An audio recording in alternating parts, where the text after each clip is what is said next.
What are people slowly starting to forget? Before we start with the video, comment your answers. Like, share, subscribe and turn on notification bell. That before the EPA and environmental ordinances, the pollution was so bad that major cities occasionally had days they had to keep the street lights on during the day because the sun was blotted out. This is legit? That's crazy. Yup. Rivers also caught fire. The Las Vegas shooter's motive was never revealed. I think people forget about the shooting itself. Being the deadliest mass shooting in US history, it got like a week or two of coverage and talk from everybody, and then it was like it was just swept under the rug and you didn't hear anything about it anymore. I'm a criminology student and I just did a paper about him this semester. The truly unique thing about Stephen Paddock versus the mass shooters we've had recently, Columbine, Anders Breivik, James Holmes, is that he was an extremely private individual. He didn't have a manifesto, he didn't have social media profiles linked to hate groups, and he didn't have any known radical beliefs. But, like most mass shooters, he was suspected to have some sort of mental illness that exacerbated the acute stress he was experiencing, financial difficulties, failing health. He steadfastly refused to discuss his mental health with his physician, who suspected he had bipolar. While he had some psychopathic traits, lack empathy, shallow affect, manipulative behavior, he didn't have any of the superficial charm glibness that is so central to the diagnosis. Some professionals have suggested alexithymia, others have suggested bipolar. Psychopathy has been shown to have a genetic component, and his father was a lifelong criminal who, diagnosed with psychopathy, was on the FBI's top 10 most wanted list for 8 years, a very long time for that list. His brother Bruce has been arrested for various offenses, vandalism, possession of child pornography, assault, and is also mentally ill. Eric, who was most forthcoming to the press, also shows signs of a personality disorder. Bruce claims he's a psychopath as well, but he is, at best, unreliable as a source. It's very interesting to watch Eric's interviews because if you spend time analyzing them, you'll start to see a pattern among all the brothers. They're also one of the central sources of information, particularly of his early years. Not much information has been found about his mother, who has largely remained silent. What we do know is that he had a pathological need for control. With his health failing and running into some financial trouble, he felt out of control and was trying to regain it, a trauma control cycle that is often seen in serial killers and mass murderers. It could be that he was trying to outdo his father, who had a record for longest on the FBI's most wanted list. No doubt his choice were influenced by the shooters that came before him.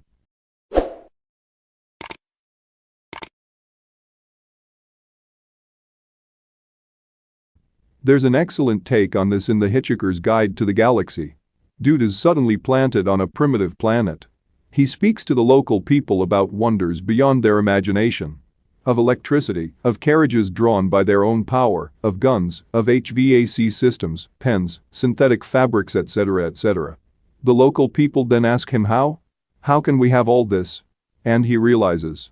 Holy shit, he has no clue how any of this. He can't design a refrigerator. Or a power plant. He can't even innovate their methods for cleaning water because he took all for granted. So, he thinks hard. How can he innovate? What does he really understand on a useful level that could change their life? Well, turns out, the one thing he can do that they can't get enough of is making sandwiches.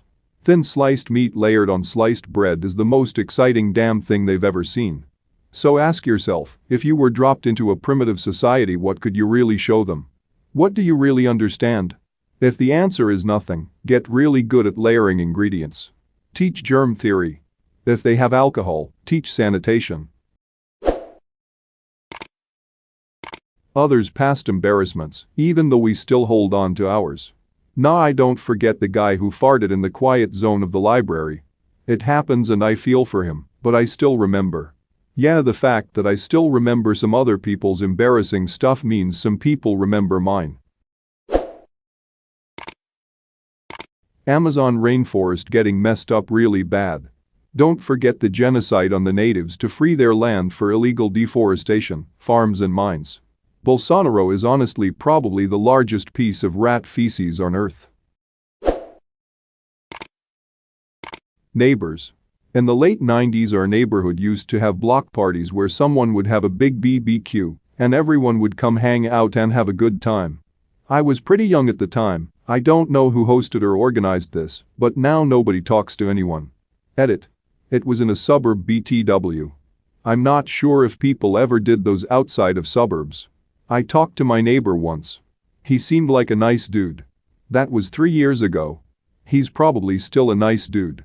Would you say you still never talk sometimes? Best friend I ever had.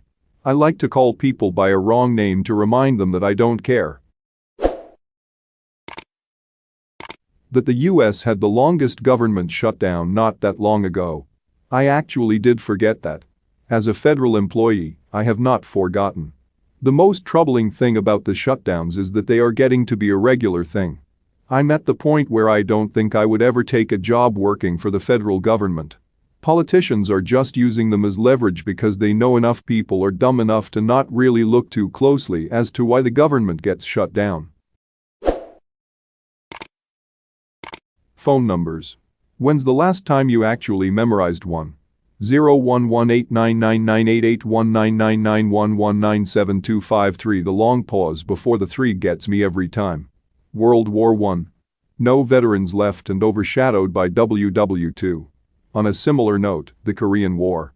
Overshadowed by Vietnam, although there are still veterans alive. MASH made it remembered. MASH was a Vietnam War show disguised as a Korean War show. How the US Constitution works and how much power the people are truly supposed to hold. Edit. Thank you everyone for the civil conversation, nearly 11K upvotes, and 5 awards. People really should read the Constitution. Before even getting to the Bill of Rights, they should read about the federal offices in Article 1 and why they exist. Also, how little power the president actually has compared to Congress. There's a reason Article 1 details Congress and Article 2 details the executive branch, and why Article 1 is so much longer. The Patriot Act allows the government to take everything of yours without charge and lock you up indefinitely, as long as they deem it a national security issue without any proof.